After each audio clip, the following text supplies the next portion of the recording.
Hi, fourth graders. Today we are going to continue working on our mountain scenery art project. We're going to work on adding in some drift snow lines today. We're going to use a regular Sharpie, we're going to use a thinner Sharpie, and then we're also going to be using a pencil. So with these videos, I just want you to watch it first, and then once the whole video has played, then you may work on your art project. So let's start out. We are going to add in our snowdrift line. So in order to do this, you're going to start at the peak of each mountain. And once again, you want to use kind of like a jagged edge, and then you're going to come to the corner, and you're kind of make like a triangle shape almost. And it's going to kind of give it a little bit more detail. You're probably thinking right now it looks a little strange, but believe me, it'll work out. So I'm going to do that with all of them. This one, I'm going to make it a little bit shorter. I don't want that snowdrift on this one to go as far down.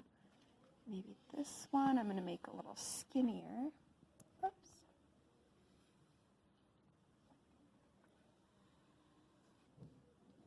I'm going to have that way.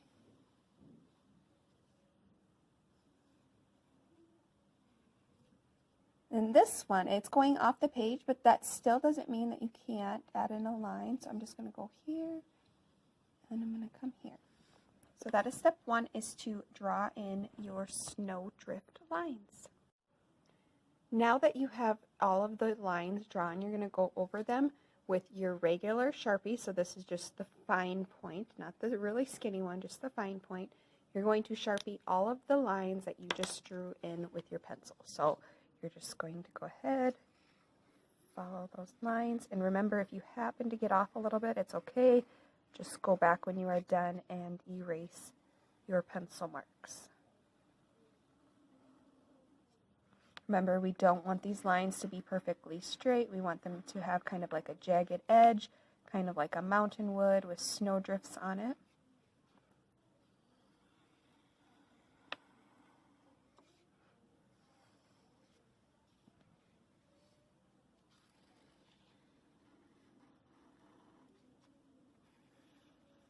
Oops, I got off a little bit there. That's okay, because when I'm done, I will just take my pencil and I will erase that mark so I don't see it. Right, like I said, now I'm going to take my pencil and I will erase any pencil markings that are not lining up with my Sharpies.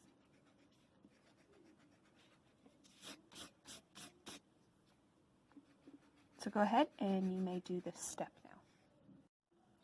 Now that we have the Sharpie outline drawn in, we are going to take our pencil and we're going to just do some sketch marks. Now, this is going to be important that you go in one direction with this. So I want you to go this direction back and forth, and I just want you to kind of sketch this in. Do not color it fully, but you definitely want like a deeper color of it, I guess you would call it. And once it is completely sketched in, so that would be completely sketched in. I know you can see some white spots, but that is exactly what you want. You want to take your Sharpie and you want to go over in that same direction. Of course, it's not going to work. So here is an image of the final product of what it should look like when you are finished with all of the steps today. There will be a direction sheet that you can use. If you are unsure of what one of the steps was, you can definitely go back, look at the direction, read the step, and just see what am I supposed to do for that specific direction. Also, Sharpies are in the front of the classroom. Make sure that they are returned before you leave class. Have a great day.